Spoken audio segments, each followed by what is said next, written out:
Gentili ascoltatori, buona giornata dal Sensitivo all'Occhi di Civitavecchia. E niente, volevo ritornare nuovamente sul giallo di Trieste.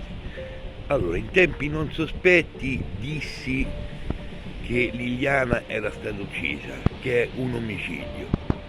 Ho detto che in tempi sempre non sospetti che il momento era economico,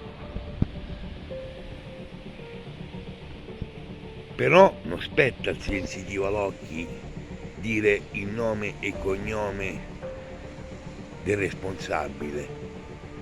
Questo ce lo dovrà dire, ce lo dovranno dire gli inquirenti e la Procura della Repubblica.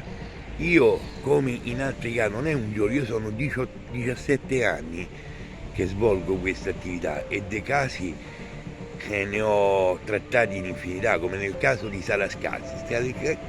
Il caso di Sarascazzi, mi ricordo che Sarascazzi scomparve il 26 agosto e io il 3 settembre mandai un fax alla redazione Senza Colonni di Brindisi in cui dicevo che purtroppo era morta, sempre in tempi non sospetti parlo io, e che vedevo una giovane parente che non diceva la verità.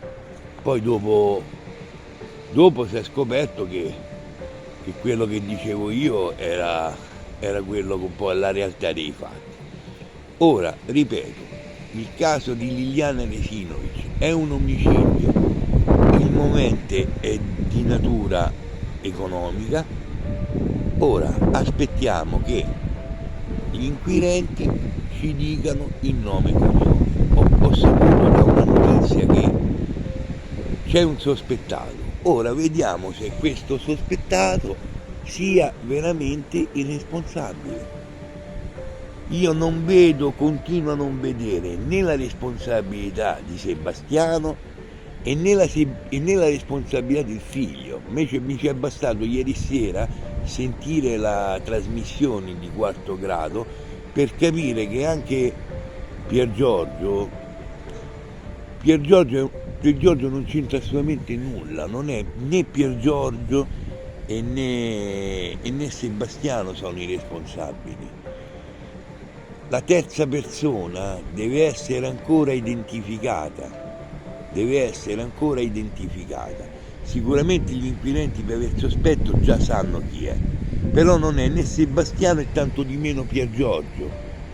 Ma vi ripeto, non spetta al Sensitivo all'Occhi dare il nome e cognome del responsabile.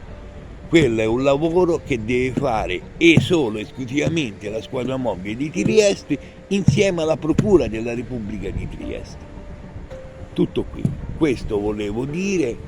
Ora attendiamo, vi ripeto, che da qui a pochissimo tempo sicuramente il caso verrà risolto, anche perché sono trascorsi 2 mesi e la povera Liliana deve avere giustizia.